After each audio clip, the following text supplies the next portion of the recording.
지난 월요일부터 우리 교회는 광야의 삶은 축복이다라는 주제를 가지고 송구영신 특별 새벽 기도회가 진행 가운데 있습니다. 구약성경 출애굽기를 중심으로 애굽에서 나온 이스라엘 백성들의 광야 생활에 관해서 말씀을 들으면서 광야 같은 인생을 살아가는 우리 모두의 삶이 축복이다 라고 하는 것을 듣고 있는데요. 지금까지 말씀드렸던 것을 잠시 큰 틀에서 정리해 드리면 이렇습니다. 이스라엘 자손들이 애굽에서 종살이 하다가 유월절 어린 양의 피를 통해서 구원받고 광야로 나가서 홍해를 건너고 많은 시험들을 겪었습니다. 이것은 장차 유월절 어린 양이신 예수 그리스도 안에서 이루어질 구원과 삶에 관한 것을 미리 보여주는 것입니다. 이렇게 정리해서 말씀을 드릴 수 있어요. 애굽에서 종살이 한 것, 죄의 종노릇하는 삶을 의미합니다. 유월절 어린 양 예수 그리스도를 가리킵니다. 유월절 어린 양의 피를 통한 구원, 예수 그리스도의 보혈을 통한 구원을 보여줍니다. 홍해를 건넌 것, 세례받은 사건을 의미하고 광야의 수많은 시험들, 예수님을 믿고 따르는 것은 광야의 삶임을 보여주는 것입니다. 예수님을 믿고 따르는 것은 장미꽃 뿌려놓은 탄탄대로를 걷는 것이 아닙니다. 수많은 시험과 아픔이 있는 광야의 삶을 사는 것입니다. 예측할 수 없는 미래로 두려움과 염려가 있지만 하루하루 하나님이 함께 하셔서 도와주시고 채워주실 것을 믿음으로 사는 것입니다. 예수님 믿는 자들의 삶은 보이는 것, 이해되는 것, 손에 잡히는 것을 따라서 사는 것이 아니라 믿음으로 사는 것입니다. 광야 같은 세상 속에서 세상을 이기는 하나님의 사람이 되려고 하면 믿음의 사람이 되어야 합니다. 그러다 보니 광야의 삶을 살아갈 때는 때로는 이해되지 않는 시험들이 찾아오게 됩니다. 본문 1절을 보겠습니다. 이스라엘 자손의 온 회중이 여호와의 명령대로 신 광야에서 떠나 그 노정대로 행하여 르비딤의 장막을 쳤으나 백성이 마실 물이 없는지라. 이스라엘 백성들이 하나님의 명령대로 하나님께서 명령하기를 이곳을 떠나라. 그래서 그곳을 떠나서 노정대로 르비딤이라고 하는 곳에 이르게 되었는데 마실 물이 없었습니다. 광야에서 물이 없다는 것은 죽음을 뜻하는 것입니다. 하나님께서 가라고 해서 간 곳인데 왜 그 백성들에게 물이 없는 이런 기막힌 고난을 주시는 것입니까? 불순종함으로 인해 가지고 고난이 온다면 그나마 이해할 수 있겠죠. 내가 죄를 지었으니 마땅히 그 죄에 대해서 대가를 치러야지. 그런데 하나님의 말씀대로 순종해서 가라고 해서 그곳까지 간 것입니다. 르비딤은 하나님께서 정하신 목적지였어요. 그런데 그곳에 갔을 때에 물이 떨어져 버린, 마실 물이 없는 기막힌 상황이 찾아오게 된 것입니다. 여러분, 말씀대로 순종하여 행했음에도 이러한 고난이 찾아온 이유가 무엇이겠습니까? 하나님은 전지전능하신 분이시기 때문에 알고 계셨어요. 백성들이 르비딤에게 장막을 치게 되면 그곳에는 물이 없다는 것 이미 알고 계신 것입니다. 알고 계시면서 의도적으로 그곳으로 인도하신 이유가 무엇입니까? 광야 같은 세상에서는 목마름을 해결할 수 없음을 알게 하시려는 것입니다. 목마름의 시험을 그들에게 주신 것은 그들로 하여금 광야 같은 세상에서는 인간 본질적인 목마름을 해결할 수 없다는 것을 알게 하시려는 것입니다. 광야 같은 세상에서 인간 내면의 목마름을 해결할 수 없다는 것, 옛날 로마 황제 중에 세베리수라는 사람이 있었는데요, 이 사람은 비천한 가운데 태어났지만 야망이 컸습니다. 온갖 권모술수를 써가지고 마침내 황제의 자리에 올라가게 되었습니다. 그가 황제 자리에 앉아 권세를 누려본 후에 이렇게 말을 했습니다. 내가 모든 조건 속을 다 지나보았지만 아직도 나는 완전한 만족을 찾지 못하였다. 최고의 권력, 엄청난 재물, 완전하게 보이는 쾌락, 그것을 다 누려보았음에도 하는 말이 내게는 만족함이 없다. 왜 그렇습니까? 인간 본래적인 목마름은 세상의 어떤 것으로도 해결할 수 없기 때문입니다. 솔로몬은 천하 제일의 지혜자였습니다. 그 지혜를 통해서 많은 재물을 얻게 되었고, 그 재물을 가지고 성경 기록에 보게 되면 자기가 원하는 것을 다 해보았다 그래서요. 더구나 자기의 육체적인 욕망을 채우기 위해서 처첩을 1000명이나 두기까지도 했습니다. 그 모든 것을 다 누리고 난 이후에 이렇게 고백을 합니다. 헛되고 헛되며 헛되고 헛되니 모든 것이 헛되도다. 왜 그렇습니까? 인간 속에 있는 본래적인 목마름, 그 목마름은 세상의 어떤 부귀 영화로도 해결할 수 없습니다. 세계적인 거부인 미국의 록펠러, 여러분이 이 사람을 이름을 들어보았을 것입니다. 한 번은 타임지 기자가 찾아와서 질문을 했습니다.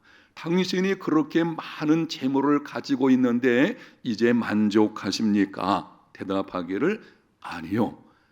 아니 그럼 당신은 얼마나 더 가져야 만족할 수 있겠습니까? 조금만 더. 그게 인간의 탐욕이죠. 충분히 가지고 있음에도 만족하지 못하는, 오히려 가지면 가질수록 더 가지려고 하는 인간 본래의 타락한 욕심, 그게 우리 속에 있거든요. 그래서 세상에서는 어떤 것으로도 그 본래적인 목마름을 채울 수가 없습니다. 현대인들의 비극이 무엇인가 하면 충분히 가지고 있음에도 만족하지를 못하는 것입니다. 좋은 집이 있습니다. 많은 재물이 있습니다. 좋은 자동차도 있습니다. 먹고 마시고도 남을 만큼 집안에 쌓여 있죠. 그럼에도 만족하지를 못하는 것입니다.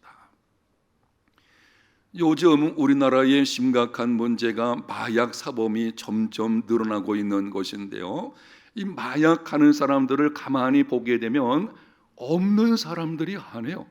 많은 것을 가지고 있어요. 인기도 있습니다. 아니 그만하면 충분할 것 같은데도 또 다른 쾌락을 추구하려고 하는, 왜 그런 것입니까?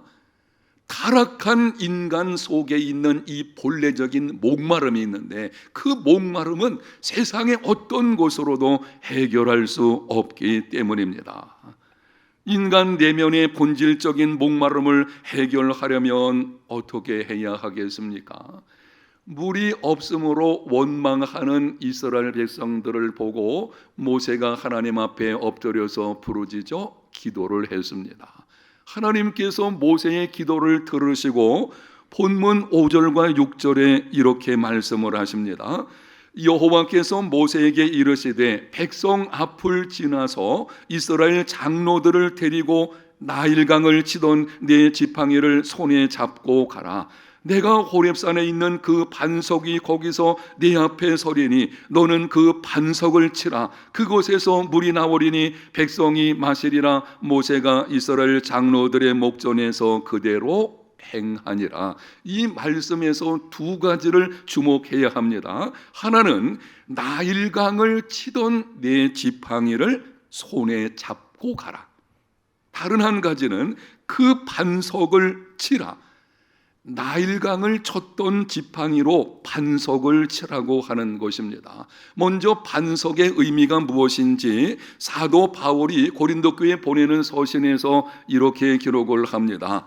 다 같은 신령한 음료를 마셨으니 이는 그들을 따르는 신령한 반석으로부터 마셨으니 그 반석은 곧 그리스도시라. 그 반석은 곧 누구라고요? 그리스도이십니다.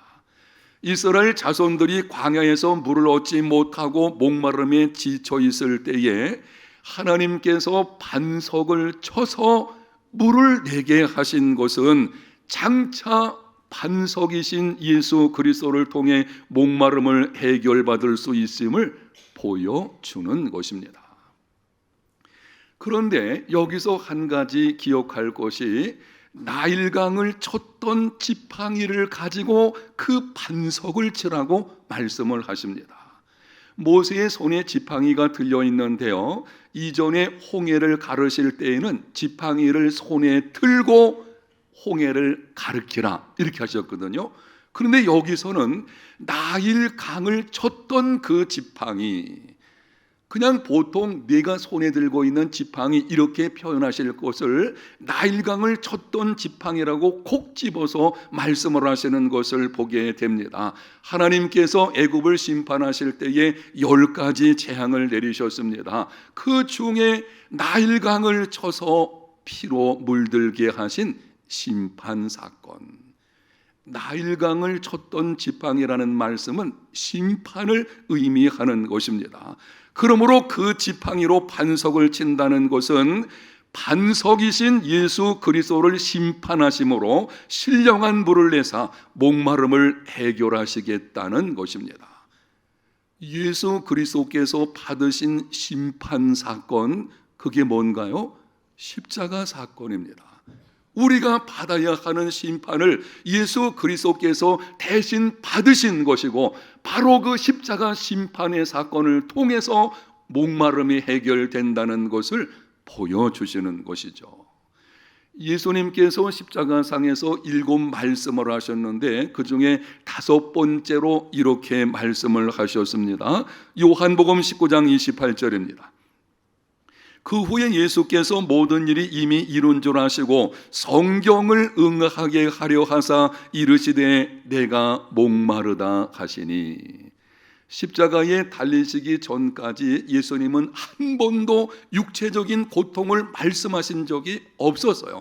고난 당하실 때에도, 십자가를 지고 골고다 언덕을 오르실 때에, 쓰러지실 때에도 자기의 육체적인 고통을 말씀하신 적이 없었습니다. 그런데 십자가상에서 5번째로 육체적인 고통을 말씀하십니다. 내가 목마르다. 왜 그렇게 하시는 것입니까? 여러분, 영상에 있는 말씀을 눈을 크게 떠서 보십시오. 성경을 응하게 하시려고, 성경에 예언된 것을 응하게 하시려고 오늘 본문에 기록되어진 이 사건을 기억하시고, 장차 반석이신 메시아가 심판을 받고 목마름을 해결받을 것이라 라고 하는 이 예언의 말씀을 이루시려고 그리하신 것입니다. 여러분, 하나님의 아들 예수 그리스도께서 목마름을 당하신 이유가 무엇인가요? 성자 하나님, 아버지 하나님과 함께 천지 만물을 창조하신 그분께서 목마름을 당하신다, 이게 기막힌 것입니다. 아니, 어떻게 하나님의 아들이 목마름을 당할 수가 있겠습니까? 그 이유가 무엇인지 어떤 신학자가 이렇게 묘사를 했습니다. 예수님은 우리가 부요해지도록 가난해지셨고, 우리가 기쁨의 삶을 살도록 슬픔의 삶을 사셨다. 우리가 평안을 누리도록 고통을 당하셨으며, 우리가 부활의 영광을 누리도록 죽으셨다. 그리고 우리가 영원히 목마르지 않도록 목마름을 당하셨다. 예수님이 십자가상에서 목마름을 당하신 것은 우리의 목마름을 해결해 주시려고 하시는 것입니다. 세상의 어떤 것으로도 해결될 수 없는 인간 내면의 본질적인 목마름을 해결해 주시려고 예수님 그분께서 목마름을 당하신 것입니다. 더 나아가서는 죄로 인해서 찾아온 지옥의 목마름을 해결해 주시려고 하시는 것입니다. 두 가지를 여러분이 기억하십시오. 예수님께서 십자가에서 목마름을 당하신 것은 첫 번째는 현재 우리 속에 있는 본질적인 내면의 목마름이 있어요. 세상의 어떤 것으로도 해결받을 수 없는 그 목마름이 있거든요. 그것을 해결해 주시려는 것이고, 나아가서는 죄로 인해서 장차 다가올 지옥의 목마름을 해결해 주시는 것입니다. 유명한 신학자 어거스틴은 젊었을 때의 내면의 목마름을 해결받으려고 자유분방하고 쾌락을 따라 살았습니다. 하나님을 떠나서 자기 마음대로 살았습니다. 이방 종교인 만이교에 심취하기도 했습니다. 공부도 열심히 해가지고 학문을 상당히 습득을 했습니다. 그러나 마음의 쉼을 얻지를 못했습니다. 후에 그가 예수님을 구세주와 주님으로 영접하고 난 후에 참 회록을 썼는데요, 거기서 이렇게 고백을 합니다. 내 마음이 어디로 가야 할지 몰랐습니다. 내 마음은 지쳐 있었고 내 마음은 갈 곳을 잃었습니다. 나는 내 마음이 편해질 곳을 찾고 있었습니다. 나는 내 마음이 안식을 찾을 곳을 찾고 있었습니다. 그리고 나는 그곳을 찾았습니다. 그곳은 오직 하나님뿐이었습니다. 모든 인간은 하나님 안에서 살도록 지음받았습니다. 물고기가 문을 떠나서 살 수 없듯이 모든 인간은 하나님 안에서 살도록 지음받은 존재입니다. 그러므로 우리 마음이 하나님 안에서 안식을 얻을 때까지는 쉼을 얻을 수 없습니다. 인간 내면의 본질적인 목마름은 세상의 재물과 권력과 쾌락을 통해서도 해결받을 수 없습니다.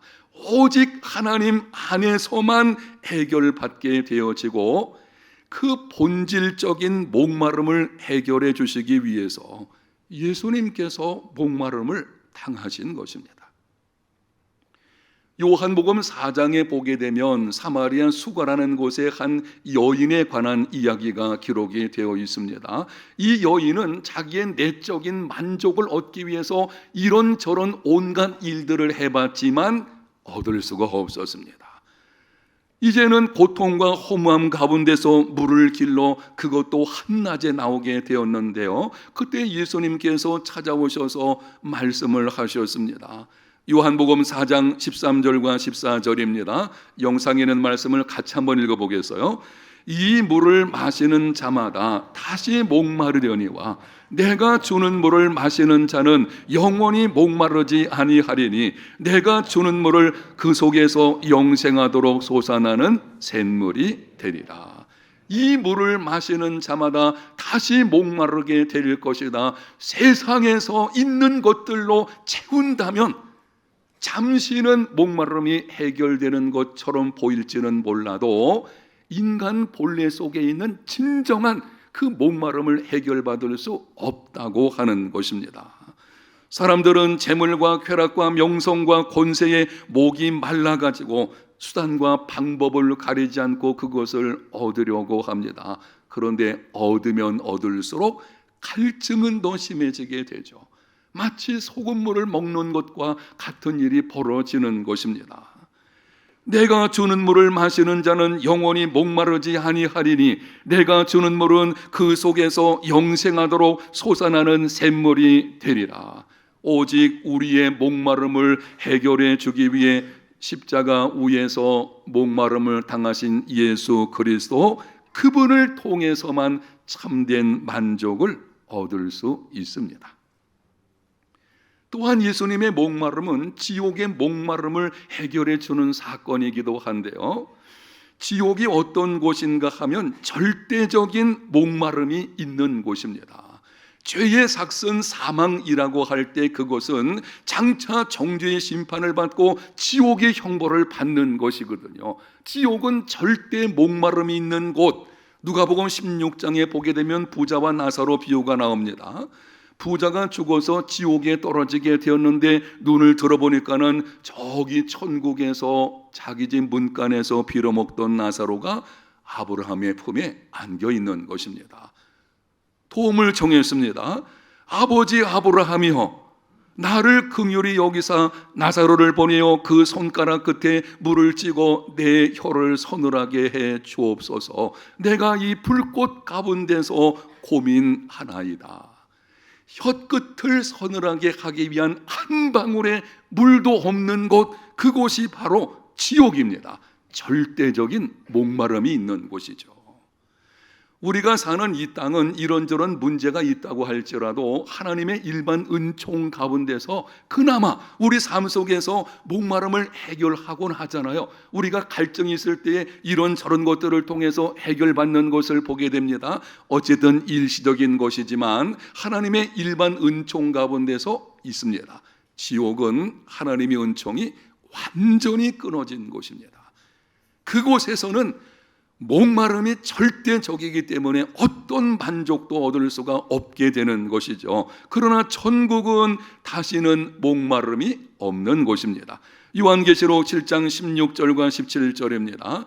그들이 다시는 줄이지도 아니하며 목마르지도 아니하고 해나 아무 뜨거운 기운에 상하지도 아니하리니 이는 보좌 가운데에 계신 어린 양이 그들을 목자가 되어 생명조샘으로 인도하시고 하나님께서 그들의 눈에서 모든 눈물을 씻어 주실 것입니다. 다시는 줄이는 곳이나 목마름이 없는 곳, 그곳이 천국입니다. 어린 양이신 예수 그리스도께서 당신의 백성들, 예수 믿는 하나님의 자녀들을 생명수 샘으로 인도하시기 때문에 천국에서는 목마름이 없는 것이죠. 바로 예수님께서는 이 천국의 목마름을 우리에게 해결해 주시는 그 장소로 인도하시기 위해서, 지옥의 절대적인 목마름에서 우리를 건져내셔서 다시는 목마르지 않는 천국으로 들으시기 위해서 십자가에서 목마름을 당하신 것입니다.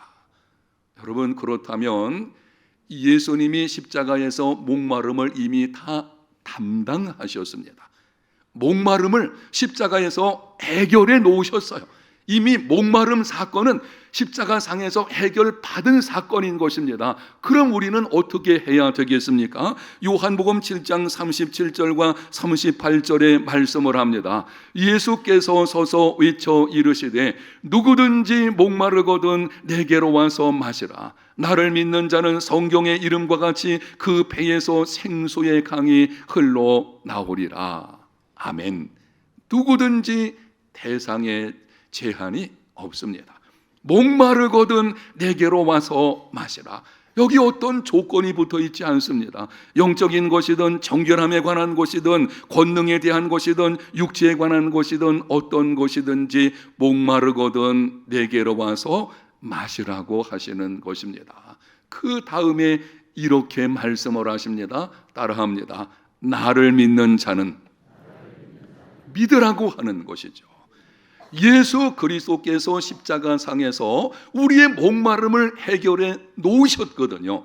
믿는 자는 주님께서 해결해 놓으신 그 목마름의 해결을 받게 되는 것이죠. 그래서 말씀하는 것입니다. 나를 믿는 자는 성경의 이름과 같이 그 배에서 생수의 강이 흘러나오리라. 배에서 생수의 강이 흘러나온다. 이 말은 이런 뜻입니다. 우리는 지적인 것 그리면 머리를 생각하고 감정적인 것 그리면 가슴을 생각하게 되죠. 그래서 말하기를 머리는 차갑고 가슴은 뜨거워야 된다 말을 합니다. 유대인들의 세계관은 그렇지 않습니다.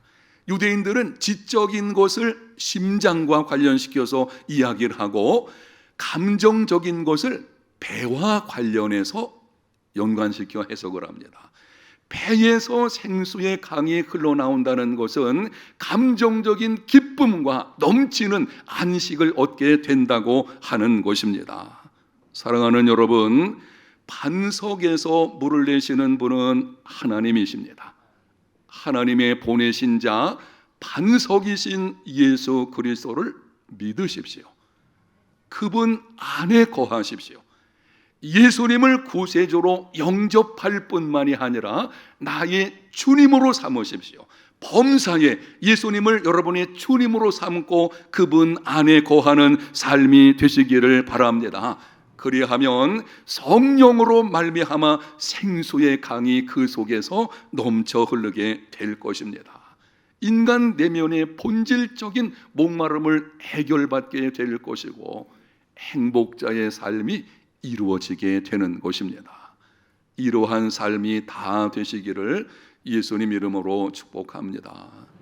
하나님 감사합니다. 오늘 말씀을 통해서 반석이신 예수 그리스도, 우리가 안고 있는 본래적인 목마름을 해결해 주신 예수 그리스도를 믿는 믿음으로 그 안에서 주어지는 생수의 강에 관한 말씀을 듣게 하셨사오니 말씀을 들은 모든 자들 예수님 믿고 그 안에 거하는 이제는 목마름을 해결받은 행복자의 삶이 다 되게 하여 주시옵소서. 예수님 이름으로 기도합니다. 아멘.